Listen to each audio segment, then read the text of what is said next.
Welcome to the next episode of Discipline, Desire, and Dedication. My name is Dakota Lang, along co-host Garrett Cotton. Episode 27, we have Mr. Matt Monson in the building. What's up, bro? What's up? Appreciate you guys having me on. Mm-hmm. Absolutely, dude. Glad to have you on finally. Let's just kind of go back. Because we got a lot of people from, Louisiana, all the guys that are in our offices, don't really know much about you personally. Okay. They just know more about, you're the regional for Performance Windows or one of the regionals. Kind of just tell you a little bit about yourself, how old you are, what you do, and and then we'll go deeper on it too later on. Sure, yeah. So 26, been with Performance coming on 4 years now. And yeah, I did a little bit of door-to-door before. I did 1 year of pest control before. But yeah, what do you want me to start? Do you want me to start like pre-pest? Do you want me to start? Talk about like childhood, like where you from? Cool. Yeah, just kind of, day one. Okay. I was born in Arizona. My dad's a cop. So we moved down there. Well, super north Arizona in Page next to Lake Powell. Grew up there for a couple of years and then moved up to Utah and then moved around a couple of places in Utah. But because of the topic of the podcast obviously has to do with discipline, desire, dedication, all of those things. My dad taught me all of that. So my dad, he was always picking up extra shifts. I mean, a light week for him, it felt like was 70, 80 hours a week, Right. And so I grew up seeing him, he was gone a lot, but I knew it was because he cared about us and our family. And that's something that I both aspired to, but also feared, if you feel me, because I was like, holy crap, I want to be able to work that hard, but I was like, but I don't really want to work that hard. Yeah. You know what I mean? And so growing up, I think the reason why I always got good grades and I got super competitive and I love sports and that stuff is because I saw him and I said, you know what, he's a winner. And it wasn't based on circumstance. It was pure grit and dedication to his family and discipline and hard work. So that's where I feel like I learned a lot from. And then, went to school, middle school, high school, all that stuff in Utah, in West Jordan. That's where they're at now. And, from a young age, started working at 14. So I would go to school. And then I was just a janitor at the high school that I was in middle school, but I was a janitor at the high school I was going to go to. And then... Wait, so you were in middle school and you were a janitor at the high school? Yeah. Yeah. Oh, okay. Yeah, so walking around, little kid, pushing around my cart and cleaning off the desk, the garbage can, the vacuum, and the whole deal. But my dad taught me the value of money by saying, hey, you need to buy your own clothes. You want to do sporting events, you pay for your equipment. If you want to do stuff, you got to be able to earn that. So they gave me everything. They provided for me. But when there was something that I wanted, I needed to go get it. So I've just kind of always known that was something I had to do. So, I only made... I remember I made $7.25 and I would work 2 to 2.5 hours a day. So I'd make $15 a day and I get paid once a month. And I used that money to, if I wanted a pair of shoes, I needed to, save up for it. If I wanted to, I did swim and water polo in high school and competed and did that. But I remember in high school, so I started swimming in high school, I would get up at 5 a.m. to get to practice at 5:30. And then I'd swim for an hour and a half in the morning. Then I'd go to school. Then I would go to practice from 3 to 5. And then I would start work because when I started swimming, I became a lifeguard. So I would work from 5 to 9, sometimes to 10. Then I'd come home. I'd do my homework. Then I'd go to bed. I wake up at 5. I'd do it all over again. So that was my schedule through high school. And just go constantly because I love swim. I needed to do good in school. And... I had to be able to pay for it, so I had to have that job. Mm-hmm. And, that kind of molded me into the person that I was leaving high school. So, did you have a big family? Yeah. I mean, maybe for outside of Utah standards, yes. Utah standard is like pretty average. It goes my older sister, me, my younger sister, younger brother, so there's 4 of us. Okay. Yeah, about the Utah size. Yeah. And you said you swam in high school? Yeah. Okay, is that something like you grew up doing, or is that just like, hey, look, we got a swim team, you want to join? Yeah. Long story short, I was born with some like birth defects in my hips, so I wanted to play football, I wanted to play basketball, I wanted to do this stuff, but the doctor said, hey, look, if you get tackled, you're going to have to get a hip replacement when you're 14, and it's going to change the rest of your life. So because of that, I wasn't able to play contact sports, but I was so competitive, I wanted to do something. Yep. And I had a cousin that was actually super proficient in swimming, and she went and swam for BYU, and their team's pretty good. And so I was like, well, she kills it, and it's not a contact sport, maybe I'll give it a shot. And yeah, it was fun. I mean, I wasn't super great. I didn't compete at collegiate level, but I went from never competing or swimming to within the 3 years I did, I was competing in state against kids that were swimming since they were 3. So I got close to medaling in a couple of events, but never did. But yeah, got to be pretty decent in a short amount of time.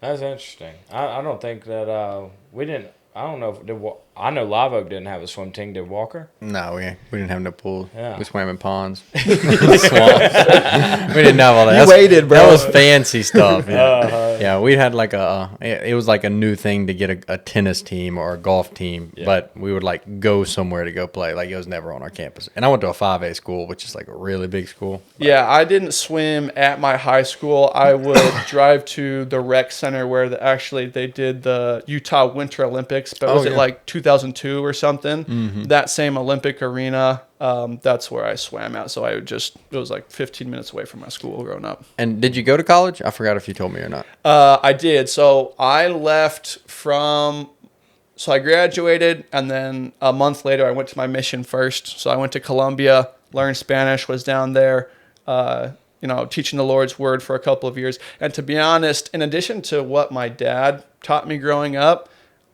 I think had I not done that, lived on my own, like being so young, having no one really look after. I mean, you have like leaders higher up, but like they don't check in with you every day. So you're out there, you have to follow the rules yourself. You have to do everything yourself. It's a different language. My companions were all from South America. They weren't American until I'd been out for a year and a half or whatever. But the biggest thing I learned there was, if you want to accomplish something, in that case, it was like talking to people about God, right? But if you want to accomplish something, you need to know exactly what you're going to accomplish, and you have to set long-term, short-term, middle term, and short-term goals. And so it's like, what am I going to do today to accomplish what I need to do this week so I can get what I'm going to do this quarter? And like drilling that in my brain at 18, I love that. I just do that to this day. I love that. Small steps. Yeah. And how old were you when you did that? Yeah, just 18 to 20. 18 to 20, yeah, so full. Okay, and then when you came back, what? Yeah, I came back, went to BYU, Idaho for 2 years, met my wife, and I'll keep it short, but I thought I was going to go into physical therapy. I thought I was going to be a pilot. I thought I was going to do all these different things. I went over for 2 years. Got married, ended up going out and selling pest control for one summer. The reason being is because I wanted to buy a plane, because I wanted to get my pilot's. I was like, how can I possibly do that? And I remember I needed $40,000, and I said the most I was making $10 an hour at the time. Right. Yeah, it's gonna take a lot of hours. Yeah. So went out, learned that you could do that. Interviewed with a couple of companies, did the best that I absolutely could. And then I made about $50,000 that summer. Realized, wow, there's some decent money that can be made. Ended up buying the plane, going through the whole route. But I should have done this first. I failed my medical, so then I couldn't fly. Dang. Was it because of your hips? It was actually because in college I got prescribed medication for ADHD, and I took it a couple times, and that stuff was like. It was crazy. I was like, I could work for 24 hours at a time, but for me, it just didn't. Maybe the dosage was off or something. It didn't work. I found other things that I could cope with it, but I should have just told the guy, no, never, because I only took like 2 or 3 doses my entire life. But I told him, and then he cut it short. So not because you were prescribed, but because you had taken it. Because he's like, you need to prove that you're sufficient without it. So they put me through all these tests, and I failed all of them. No way. I think that's crazy that you say that because I have a friend named Zach, and he actually just got hired by United Airlines. Awesome. And he went through that exact same thing. So during high school and college, he was prescribed, Adderall. Yeah. And whenever he did that, he failed his physical, and he had to go see like a psychiatrist and all kinds of and do the test. Mm-hmm. And it cost him a lot of money to go through all that and get the approval to where he could fly. Yeah. So long story short, I failed miserably. They're like, out of 100 people that have ADHD, 95 of them you are less functioning than 95%. Oh, okay. So it's like there's a lot of, ADHD, we talk about it, but I feel like a lot more in the last 3 or 4 years than we used to. Yeah. But they said, I was real bad. And then I failed those tests. She said, let's do a program so you can get better at those tests and then come back and retest. And so I did that. I retested, and then I just waited for months on end, and nothing ever came. And in that time is when I talked to the guy that recruited me to Performance, which was Zach. And he said, hey, come check this out. I was planning on going and doing a second summer doing pest control. But he's like, hey, you can stay in Utah. You don't have to take your family all over the place. I made some great money. And I said, okay, what the heck, I'll try. And then 3 months in, after I'd already become a closer, I finally got the paperwork back that said I passed all the stuff. But at that point, I was making good enough money at Performance Windows that I was like, it wouldn't even make sense. Makes sense. Yeah. That's true. So, and you say you qualified in 3 months? So I got there. I got 3 deals in my first 2 days, and I was like, "Oh, this is so easy." Mm-hmm. Yeah. And then because I was cocky, I got off script. I don't know what else I was doing, but then I didn't get any deals for 3 weeks, and I always tell a story the same, but I say I was so stubborn. I was like, "This sucks. It was obviously a fluke. I'm gonna leave, but before I leave, I have to prove to myself that it." Because the thing was, there's a bunch of guys that were doing well around me, and I was like, oh, they're all lucky. But I was like, so I can't let these guys all be, the competitive side, I can't let them all be better than me. And then once I figured it out, deals just started dropping, and it never stopped. And I was like, well, I can't leave now. Yeah. So. When it starts flowing, it's hard to turn away. That is true. Literally. So you go through that. Now, how long did it take you to qualify as a closer? Talking about like self-gens and stuff? Or like whenever you were knocking to become a closer. Mm-hmm. Yeah, so I went those 3 days, I got those 2 days, I got those 3 deals. Then I bageled for 3 weeks. And then right after I figured out, I qualified the next 2 months after that. So it was about 2.5 months, 3 months. And back then it was $100K in revenue, two consecutive months. Yeah, and the contract sizes were like $8K. Yeah. So it was like 10, 12 deals in order to qualify. Yeah. So, took a little bit longer. Yeah. So you go through that, you qualify. You're in PG. Yep. There was only one office at the time. So you're in PG. Kyle's market owner, Levi. Levi's market owner. Kyle was still like one of the top closers when I. Okay. Yeah, he was still closing. Yeah. So y'all going through that? He's still closing. And then because you went to Boise, so kind of talk about how you got to Boise. Yeah. So the transition was after I qualified, essentially. I'd only been there for 3 months. They're like, how long do you see yourself working here? And I was like, well, what opportunities are there? I don't know. And like, I'm probably not going to stay here forever. And they're like, well, how about this?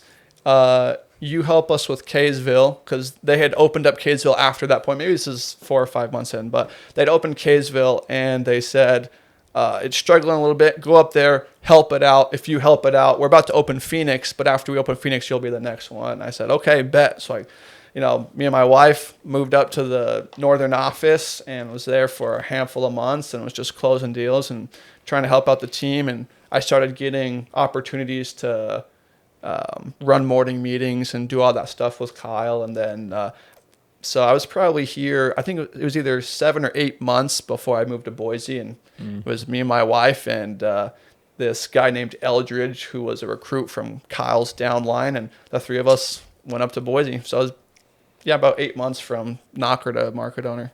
8 months. Yeah, that's awesome. So you go to Boise, Idaho. You ever been there before? Or is it just kind of like, we're going to Boise? So we did one blitz when I was in Kaysville, but that was the only time I'd ever been. So I'd like been there one time, and then moving up there was the second time ever being there. Mm-hmm. And so you go to Boise, you're brand new, you're starting this office. You're like, okay, here we go. You build it from the ground up, obviously. Yeah, so there wasn't really Indeed at the time. And so there was me and my wife, this kid, and it's like, okay, well, how can I find people? And Indeed started maybe several months after the office had opened. But at first, I had no one, so I was like, I'm going to go to church, try to meet people. I'm going to go to the gym, try to meet people, and just taking every opportunity I possibly could to recruit. And, I mean, I even like went to condos and townhomes and stuff and knocked on doors and said, hey, we have this opportunity. I just opened up this office. We're looking for a couple of people that are looking to change our lives. And Kyle to this day still teases me about that because that definitely didn't. It's not that it couldn't work. It just didn't work for me. Yeah. So, we ended up. So, just so you know, in Utah, I had a handful of recruits. So I was forced up. And I beat the closing revenue record that had ever been done in like the window history because I had so many recruits. And so we were trying to pick it up. And eventually a couple of recruits that I had recruited in Utah came up. So Aaron came up. Aaron had his recruit that came up as well. And then from there, Indeed kind of picked up and we were working really hard. And I recruited, going to church, met my buddies Lai and Keone. They came, they started. Keone started killing it. So you met like Keone and all them in Idaho? Uh-huh. Okay, that's interesting. Yeah, I met him at church. Keone's from Idaho? His wife. He married his wife. His wife's from Idaho. Oh, okay. Yeah. No, that's interesting. What's like the biggest you got Boise up to? Like as far as numbers wise, like closers and setters? Yeah, I think the biggest point we were at 4 closers and maybe 10 to 12 knockers. The biggest thing is there's not hood to burn in Boise. There's just not. I had like to be it's big. It's like it's really small. It's really small. So I couldn't just like have a massive head count and teach a bunch of people on the doors because it would like we'd be through our hood in like 5 weeks. Well, I'm experiencing that. I've been experiencing that because it's like I'll keep them in a box until like I turn off all my no answers twos, and until it's like stocked up. Like we don't move because we burned through hood. We do a 4-month loop in 2 months with 30 people. It's hard to manage that many people. Yeah, the fastest we ever did a full loop, even doing a blitz, was I think it was like 5 or 6 weeks. We got through our whole thing, and I was like, Damn. We are going to all the not answers. Everything has to be no answered twos before we're moving because it just can't. And then you get bounced once or twice, and then you're like, we gotta figure this out. So one of the highest revenue months we had was actually with 3 closers and 4 knockers, and with 7 people in the office, we did like 1.1 that month, and so we had an average of over 100K per rep, and so I kind of had to operate a little bit differently about keeping it high and tight and just have everyone perform really, really well, as opposed to just, there's some other offices that have the luxury of, let's have 25 knockers and, they'll just weed themselves out. But if I had 25 knockers, my goodness, we'd be done in 2 weeks. I would prefer to have a smaller, compact office of like some studs than, because we've talked about it all the time, is so many people they start to hide in the shadows. Yep. And it's hard to give them the attention that they need because we always train on the 80-20 rule. 20% is going to be the ones that produce that revenue. 80%ers, they're going to have 2 or 3 good days the whole month, which when it is a luxury to have a bigger office because you've got those fallback people. But that's why we push for splits so hard, because as soon as we get a split, the spotlight's on all you that were in the shadows. Like you have to stand up or we have to push you out. So it gives you a great opportunity. Yeah. What do you think you have to do to get the people, like when you're in a big group, do you find it's more effective to like call them out in person, or do you talk to them? I call them out in the middle of the meeting. Yeah. Single them out. And like we make them, this is since Eliana went to a Andy Elliott conference in Arizona a month ago. And since she came back, we've started doing like if you bagel, you got 50 jumping jacks in front of the crowd. I've seen that on Instagram. If you bagel, then we got 25 push-ups. You got to do 10 burpees. Like we'll do stuff like that. But it's the purpose of if you don't produce and you're just coming and joining the room, it's not a club. Like if it's not comfortable for you, I'll say don't do sales if you don't want to do it. Come up to the front. Like this is a sales job. It's extremely uncomfortable. If you can't do a jumping jack, I mean, we're going to figure out something for you. You know, the reason why that's working for you guys, though, is you've built a culture where people expect it and they even appreciate it. And I think they respect the job more and they listen to what you have to say more. I made the mistake when I was first learning this of calling people out, but it kind of came out of the blue. And, you know, I never try to embarrass my people. You know, I'm here to build them up and help them become as successful as possible. But I'd call someone out. And people would just burst into tears. It's like, yeah, that's not necessarily what I was going for. There's always pros and cons. Because sometimes, but even like in my scenario, like as I've came up, like Levi and Kyle will say stuff in the chat. And it'll be like in the Denver chat as I'm a knocker. And it's not applying to me. I mean, it's not for me, but I always take it like they're getting on to me. So there's pros to it because you're going to get more production out of your top performers because they're going to feel like the guns pointed towards them. But in reality, it might be talking about that low producer. But at the same time, you don't fix the low performer because they don't realize that it's coming for them. So it's kind of like a double-edged sword in a sense. But I think in our office for sure, especially like our culture, call them out. And if you're not comfortable, then you're not going to last. I mean, you've got to be able to deal with people being mean to you, especially in door-to-door sales. Yeah, I just tell them there ain't no secrets in the room. You know what I mean? If closer ain't closing, it ain't no secret. You know what I mean? We all know it. You know, let's talk about it. Let's figure it out together. You know what I mean? We all one team. If you're not going to pull your weight, just like, you know, I called out Reagan and them the other day. I'm like, hey, look, you know, we trying to do $1 million a month, and out of y'all three, y'all only got 3 sales. Yeah. You know, everybody else, they doing their part. We need you to step up. Yep. And I think you get people to respond that way. You know what I mean? If not, they push themselves out on their own, and it just makes your job easier. Yeah. Even on the topic of like market owners too, sometimes I wish that we would call out a little bit more on market owners because there's sometimes it'll be a general message that goes out, and I'm like, who is this for? And I like really question it, and it's some things that aren't applicable. But I feel like these are the guys that have made it to market owner because they have the potential to be a top performer. Maybe they just gotten a little bit comfortable and they may not feel that. I mean, I may be wrong because I don't see all the sides of it. But maybe there are some people that just feel like they're not doing as bad as they are and they're doing way worse than the situation is. Yeah, I feel like the misinterpretation sometimes can come from, or the miscommunication from the person giving the message, which at times has been myself, that I'll address people. It's like, this is something that's a problem that's going to affect all market owners. And so I want everyone to learn from it. But right now, only 2 people are kind of in that tough spot. But you kind of need both. You need to say, hey, you two, you're the ones that are struggling with this, so fix it. Yeah. Because really, is it a lack of knowledge thing? Maybe it's a misprioritization of responsibilities, or maybe they're just overlooking it. But I mean, our job is so simple. You teach knockers how to knock. Okay. You teach closers how to close. And if they're not doing their job, you fix it. That's all. That's all. Well, there's some back end stuff, obviously, but that's all there is to it. But I'd say that's the maintaining of your position. And then the growing of your position is the recruiting. Absolutely. And that's the only thing. But if you're not bringing in, it's kind of like it's not going to land in your lap. You have to continue. Like I've lost so many friends because every time that they call my phone, or if I ever get a chance to talk to them, they know what I'm going to talk about. I'm going to say, when you coming up here? And I'm going to, and I know that they're going to tell me no, but I'm still going to, I live by that persistence plus failure equals success. Because you may tell me no 1,000,000 times, but one day you might tell me yes. And then I got you. A lot of people in the company could definitely learn from that.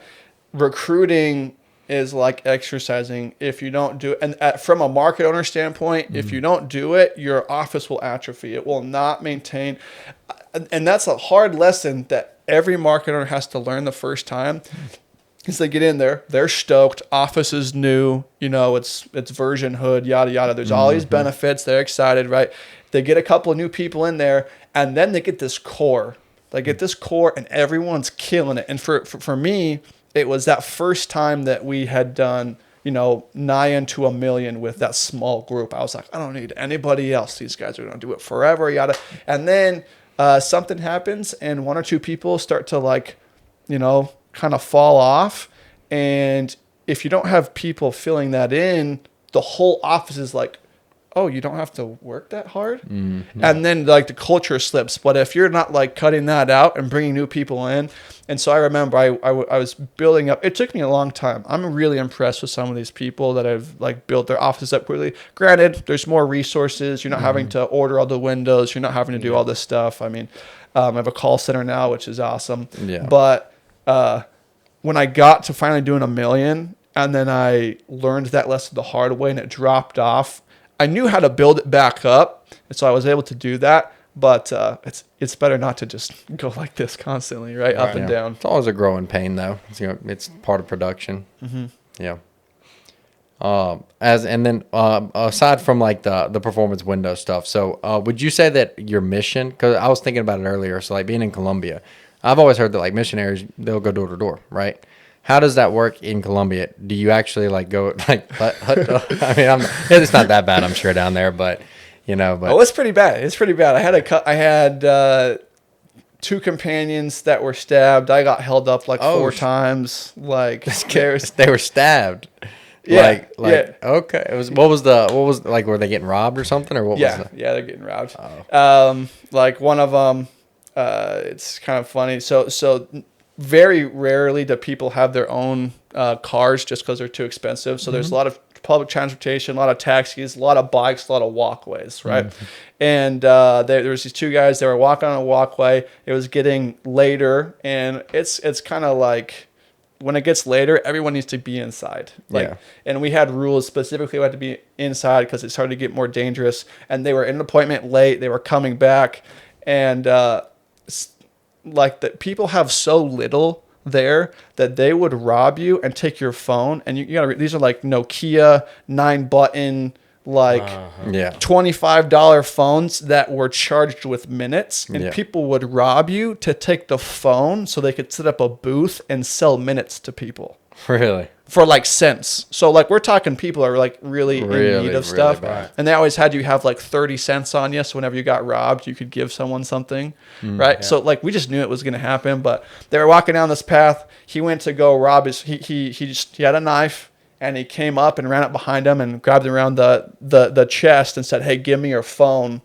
And the one companion was a little bit newer, didn't speak English very well. And so in Spanish. In Spanish, yeah. And so he says, "Hey, give it to him." Give it to him, meaning give him the cell phone. But also, if you think about the translation in English, it's like give it to him. Oh, you feel me? And so he got scared because he's like, "Oh, if both of these guys jump me, I might have a knife, but I might still lose." And so out of fear, he's like, "Oh, what am I going to do?" So he had the knife in his hand, and he came around and hit him in the chest, and then just took off running. And they didn't know. They're kind of in shock. And so they take off running, and they stop around the corner, and he's just like drenched. He's like, "I think I just got stabbed." That's wild. And yeah, it's a classic thing. But you all hold as a missionary like a booklet that's like 3 inches by 4 inches, and some of us get leather covers on it and stuff. And he had it in his pocket, and it like he still got pretty. I mean, he had to get stitched up and something, but it didn't like penetrate his heart or anything like that. But yeah, every time I was like, "Yeah, what did you sacrifice?" And then he'd like, "Look what I sacrificed." Right. He has like, a 3-inch scar on his chest or whatever. And then the other one, they just were in a place where they shouldn't have been and got jumped. He got stabbed in the back. But yeah, anyway. Yeah. So would you say that there's like a lot of skill set that you learned on that mission that you brought? I mean, a second language is a huge one. Yeah. I've probably closed 12 or 15 deals in Spanish. So Spanish is fun. I absolutely love it. I think it was just your whole purpose on going out there is to talk to people about God, and like talking to people that you don't know is not comfortable no matter how you do it. Mm-hmm. So the skill that I learned is like, I believe to be impressions of like, hey, maybe God wants you to talk to that person. I made it a personal commitment that every time I felt that way, I was just going to talk to him no matter what. Mm-hmm. Yeah. And it's like a family, like trying to get someplace, and you're like stepping in front of them to be like, "Hey, when's the last time you thought about, God, Jesus, this, that, and the other?" And so that was super uncomfortable, and that helped me because like you're knocking on doors. You have people like I always tell my reps, if your whole basis of like self-respect and self-worth is based off what people tell you, door to door is not for you, because people will tell you what they think, and you know, they're having a bad day and they finally have a reason to like blow up, and it's you. And it happens 20 times a day, you know, maybe not that much, but it happens, right? And so that's the biggest skill that I learned that helped me. But I tell you what, if I had knocked doors at performance first, or just in general, pest control, selling door to door, I think I would have been a way better missionary, because I didn't have any concept of overcoming objections. Like if someone said, no, I don't think it's a good fit for me because of this, I could have said, oh, I totally hear you. But this is why it would still be beneficial. Right. I think I would have killed it way more. It's crazy how sales is like such a skill that you can just practice at, and you can have reps in, and it's like you can measure how good you are at it just based on what you put into it. Like you can practice overcoming all of those objections. Like it's crazy because one objection has 10 rebuttals for it, and it's just picking the best one. Yeah, no, that's awesome though. Let's talk about as far as like mindset, right? Obviously coming all the way from a knocker all the way up to where you're at now as a regional. Kind of talk about maybe, you know, some of the sacrifices that you've, you know, had to go through, and maybe the sacrifices that you've had to go through, and as far as like, you know, the different mindsets that you went through during that time period. So I'll start with mindset, maybe go to sacrifices in a second. Mindset wise, I think people feel like if you ever have a weak point, then it makes you weak inherently. I don't think that's true. There's a lot of times where I was like, this is hard. There's other things that are easier. It would be, you know, I'd like to give up. I don't want to try in this appointment. I don't want to finish knocking this session. It's okay to have those feelings, but what makes you like consistent, which if you're a good salesperson is just a consistent salesperson. That's it. Right. So what makes you consistent is whenever you feel like you don't want to be doing it, if you decide before the fact that when you feel that way, there's no decision. It's already been made. You're like, I'm just going to do what I'm supposed to. I am going to knock every door. I am going to overcome the objections. You know, I am going to put a smile on my face, even if, you know, the last 3 people are trying really hard to make me have a bad day, whatever it is. So, and even like advancing in different positions, the thing that helped me always be able to decide to do the hard thing, even though I didn't want to, is because I just knew what I wanted. You know, I wanted, it started as like the cliche passive income, financial freedom, all of that stuff. And even though it's a cliche, it's cool. It's still cool. Yeah, I mean, still a goal. Still a goal, still fight for it. But that kind of got tuned. The more I realized I could make, the more I was growing, the more I like advanced what my goal was. So as I grew, so did my goals. So I'm always chasing something. And I feel like that can either be positive or destructive. Like some people are like, I'm never going to hit my goals, so why try? That's not the mindset to have. It's if you keep your goals close enough that it's possible to achieve them, not so far away you couldn't possibly imagine. And, you know, Cotton and I, we were just talking, like, I'm so excited to see what 5 years is going to look like. Because I can't even, 2 years ago, I had no idea I'd be in this position. Yeah. Right? So just always having something that you're working towards helps me do what I was supposed to do, even when I didn't want to, mindset-wise. And to be honest, want to take care of my family stuff, but that's... Have you ever had to deal with doubt of yourself? Oh, yeah. Yeah. In fact, Kyle, one time he called me up. He said, Matt, I can fix a lot of things about you, but I can't fix the fact that you don't think you're a winner. So you're going to have to fix that yourself. I remember him telling me that. So 100%, but the best way to overcome doubt is to tell yourself you're going to do something and then follow through with it over and over and over again until you're confident that next time you tell yourself you're going to do something, there's no doubt that you're going to do it anymore. But it's a growing process. Massive action. Massive action. What would you say as far as like when you were a kid, right? You're a kid, you know, you said your dad, you know, was working 80 hours a week. As far as whenever you were growing up and stuff like that, did you always have the vision of being wealthy? or was that something that you just, you thought you were just going to go through, obviously you were in college, or you just going to go like just a 9 to 5 route? My only thought was, if I'm going to have to work that much, I might as well enjoy it. Mm-hmm. That's the only thing I really understood. And so I was like, I want to do really good in school, and so that I can choose a job. But I never pictured what's happened in the last 5 years. Never in a million years did I think I would be here. Mm-hmm. What was your route if you were to graduate college? Was it to be a pilot? Yeah, I did want to be a pilot.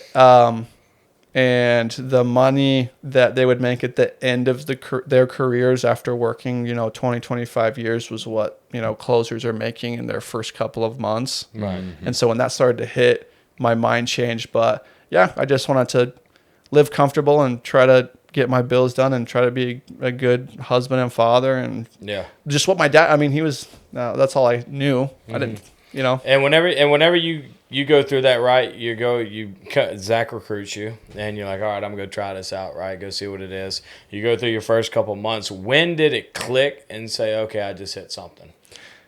I remember, so I was taking 18 credits while being a closer when I was up in Kaysville. I think that's crazy. Yeah, full-time. Yeah, full-time student. I hear like Tana from PG. I'm like, dude, there's no way. She's still full-time? I believe so. She's not my region, so I'm not sure, but I know she's still going to school. Yeah, That's I think. wild. Yeah, that blows my As a mind. closer too. Yeah, I'm like, Yeah. I'm out of here. Yeah.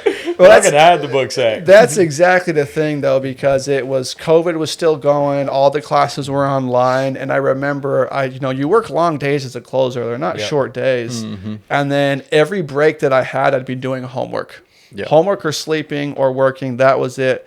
And I remember thinking, I'm so excited for the time when I can stop using my time to do this busy work, and I can use it to either make money or do stuff that I enjoy. And when I thought that, I was like, what am I doing? The only reason why I came to school was to make money, and I'm already doing it. So why don't I just run with it? Yeah, That is true. And we talked before we got on the pod, and one thing that he pointed out he wanted you to really elaborate on, which is what I love, is as far as like your life outside of performance, right? Your rental properties in Mississippi, how you've grown your portfolio, which that's where we're trying to get, that's where we're gonna get. We're not trying, we're gonna do it. Absolutely. But what how did you get into, the rental properties? Did somebody just, did the opportunity just come? Were you out there trying to, make phone calls? Kind of talk about that process outside of performance. Yeah, absolutely. So I always was going to use performance money to make my life easier. But for a long time, even my first year knocking, closing, and into being a market owner in Boise for about a year and a half, I didn't know what to do with my money. Mm-hmm. So my bank account was just going up and up and up because I was living on, not quite minimum wage, but I was living on, $45,000 a year with my wife. We were super frugal. That wasn't what we were making, mm-hmm.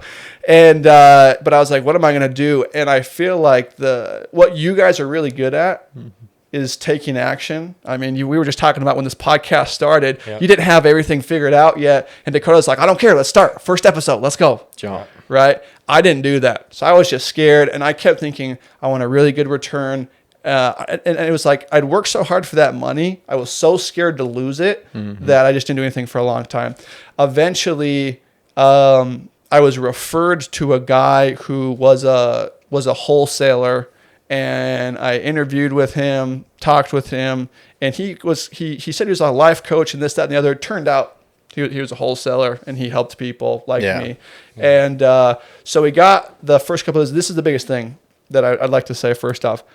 I was trying to I was trying to become a guru myself. I was trying to learn, you were just talking on your previous podcast, sub-2 financing and seller financing and cold calling for deals and all that stuff. Mm-hmm. And so my wife had been knocking doors with us at Performance.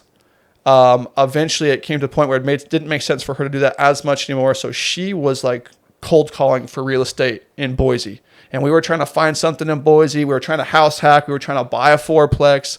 But Boise was the time where the whole nation, the appreciation in the housing market went super, super high. And per capita, the cost of house versus the income level in Boise, it was the highest growth in the entire nation. And so we're like trying to find a real estate deal, but there's no margins anywhere because you buy a house at that rate, you can't rent it out and make any money. So we tried that, failed. We paid like $40,000 worth of like mentee coaching stuff. And like it was kind of like, seemed really good, and then you take a real estate course and it was all fluff, everything you could read from like a 15-minute book. Yeah. And I was like, okay, like I respect these guys, they're trying to help people, but they're like, the value that you get is you'll become part of our discourse. Yeah. And so you get in and you're like, hey, someone help me, and everyone's noobs in there. And so we went through all these loopholes trying to be smart with our money, trying to learn, and eventually we find that guy. We bought the first couple of houses from him. And I just went tunnel vision. I just started buying houses. And in my situation, I didn't want to deal with all the financing stuff, and I wanted to have some cash. And there's definitely value to leveraging your money and using a bank to buy stuff and only doing a small down payment. But I had that money tied up so long, I was just antsy to like get rid of it. So we just bought them cash. Yeah. And then put that money to work. Yeah, put that money to work. We learned though, like it was great for the first 6 months, and then all of the problems that they talk about that happened to landlords started coming up. Oh, yeah. Like everything all at once.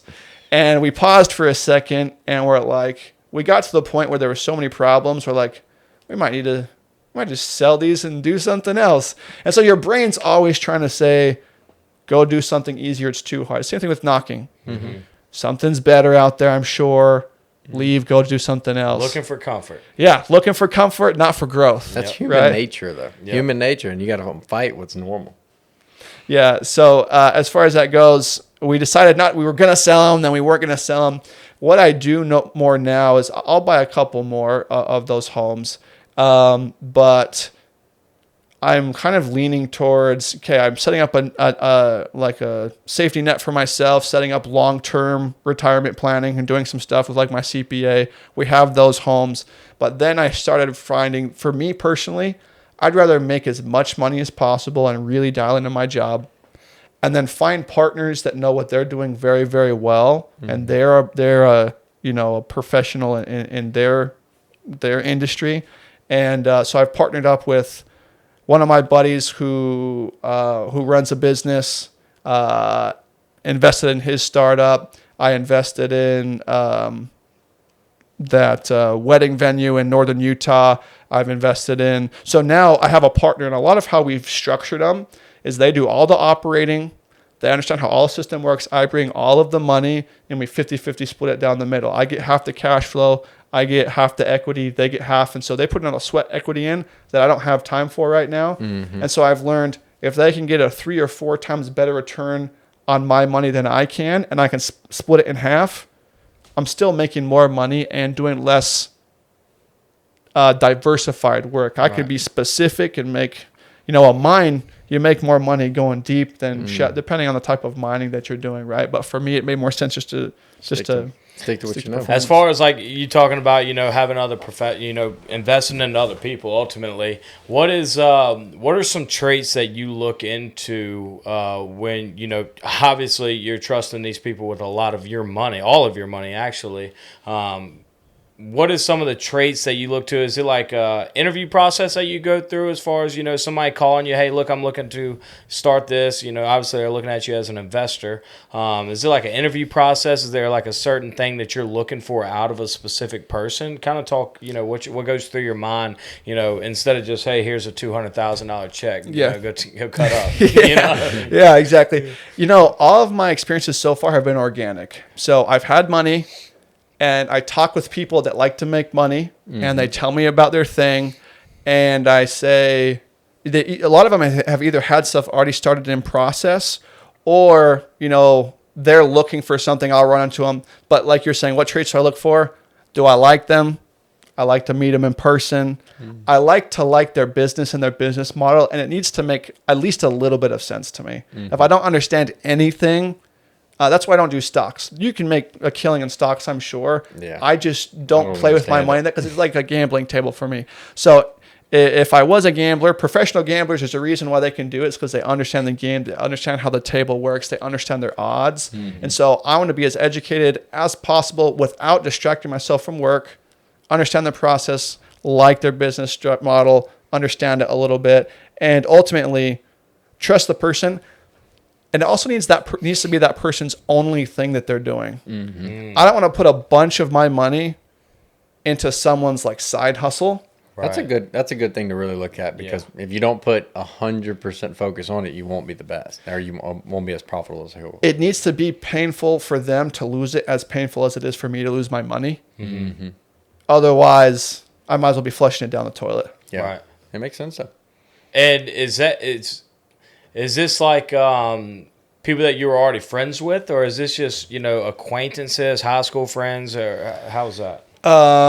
So it's come from, to be honest, a lot of those courses that I took for the people that really knew about real estate, Brody Fawcett, Alex Mashburn, you can check them out. They've got some Instagram followings and stuff like that. They do a lot of stuff, but like I met people and some social media stalking too, how's their content? What do their deals look like? And then you try and get, on a one-on-one basis. So some of it's been that, doing a little bit of research that way. And then other of it has been family and friends. Like you were talking, you would like to help out your brother and your mom and help them grow their businesses. Yep.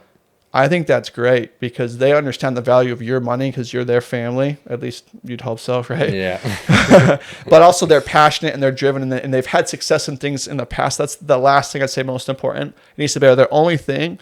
And I don't want it to be their first thing, usually. I like to see like a little bit of a resume of they've been super successful with something in the past, like your mom with her business. Mm-hmm. That's more comforting, obviously. Yeah, it gives you a little bit more trust in the process. Yeah. And you have 7 properties in Mississippi? Yeah.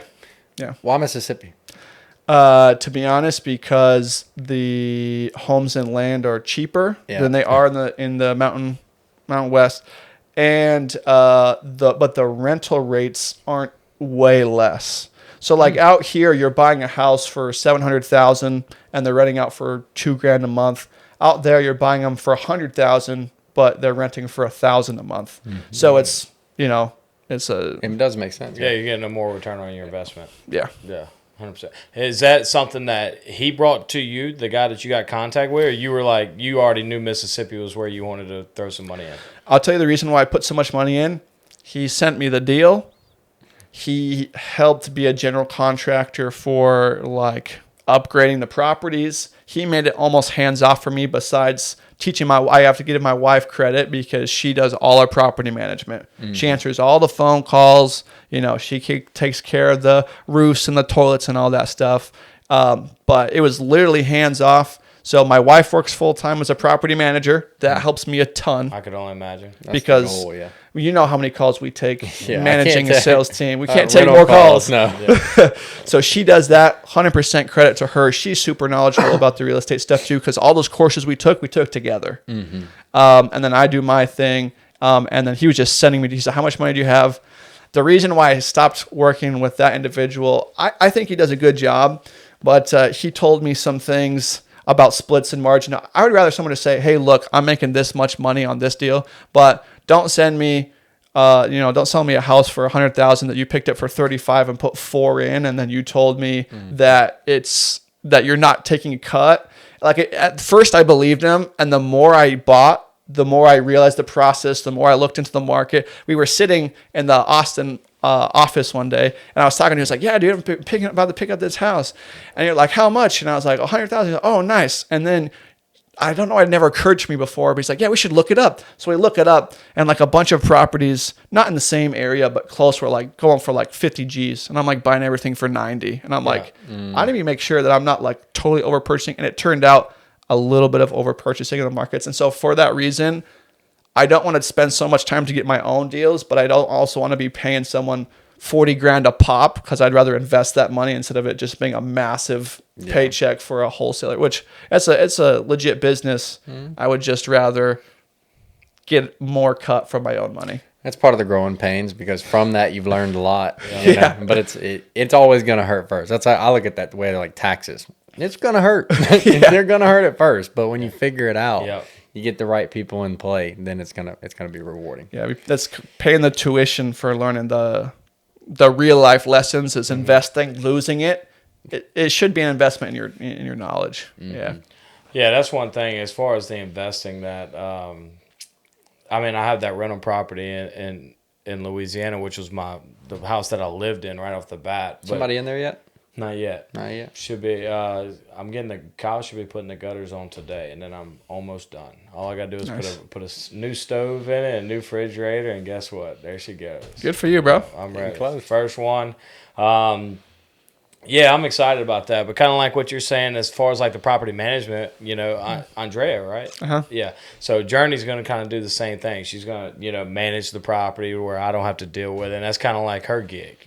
Keeps her busy, keeps her mind working instead of, because with how much we work, it's easy for them to just get caught up in the traffic with us and just be stationary instead of letting them have something they can put their hands on and start working too. Super smart. Yeah, I'm grateful. I mean, she's a full-time mom, got 2 kids, does that. And she sometimes I think she works. Don't get us from we work our butts off, but sometimes I'm like, is she out working me? Yeah. Keep it at it. I gotta go to the gym. I'll catch you later. You gotta get out of here. Do you bring her with you ever whenever you go to markets? Just because my kids are so young, I brought them up to Boise once. Flying with 2 kids under 2 is just. You're about to experience that. Evelyn's already flown like 10 flights. Well, man, and that's only one, and that's like small. Kudos to you. Maybe I'm just cheap. I don't know. Yeah, maybe I don't know. But no, it's really not that bad though. Like I feel like she sleeps every single time. But 2 kids, like I'm the one that like I'll go until she's fighting, and then I'll hand it off to mom. So with 2 kids, we're probably not gonna fly. Maybe you juggle a little bit. Yeah, have you a name? We had the flight attendant help us on the last flight. She was walking by, and she was like, "I got you, baby." And this old black lady, she grabbed her and started walking up and down the aisle. But Evelyn loved her. So hanging out. Well, good deal, bro. Well, hey, we appreciate having you on. Do you have anything you want to finish off with? No, a lot of good content. Mm-hmm. Yeah, go ahead and say, what would you say to, I know we got some performance windows people definitely watching this.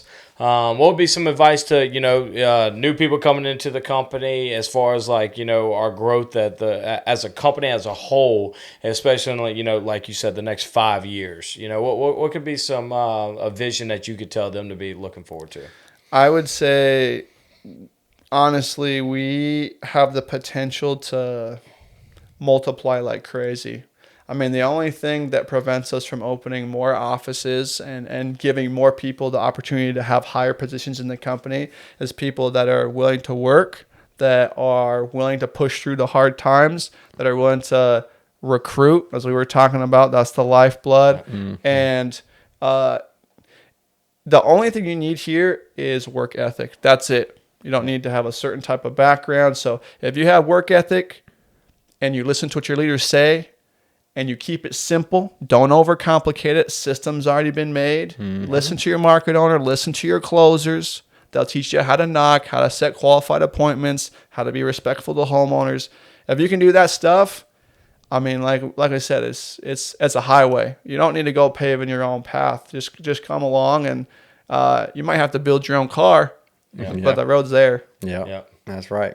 And then just one topic. So I know you've read a lot of like audibles and listened to a lot of books.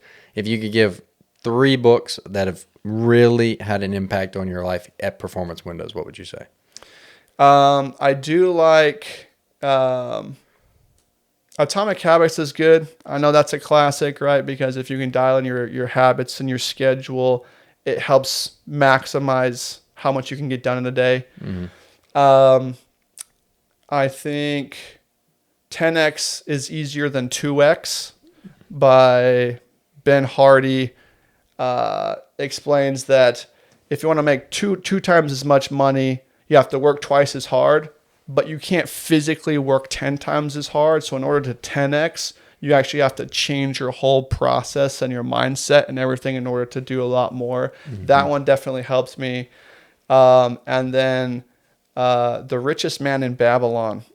That one talks about It's a great story, and it was really easy for me to listen to. But it talks about a guy who started at the bottom of this massive society and how he worked his way all the way up to the top, and all the sacrifices he had to make and the work that he had to put in, and working smarter, not harder, and using, systems that had already been created to be super successful. So, there's a lot, but those three are definitely worth a read or a listen. I hadn't read any of them, so it's on the neither. list. Yeah, That's good. absolutely. Well, perfect, bro. We appreciate you coming on. And any last words? Either one of you? You have an Instagram, yeah, Instagram. Yeah, he does. He is on Instagram. Yeah, that's about right. 3 months in, huh? Yeah. Finally got back on. Yeah, just Matt_Monson 1. That's me. And yeah, appreciate the invitation. Yeah. And just so that the listeners know, these guys, what they talk about and what they share in the podcast, it's not just talk. These guys, they put the work in. So I respect the heck out of you guys, and the people that are working with you within your teams and underneath you are lucky to have you guys. Yeah, we appreciate that for sure. Matt. Well, thank you for watching the podcast. Make sure to like and subscribe to the channel. Follow Matt Monson on Instagram. Cool guy. And, we'll catch you next time. Peace. Thanks.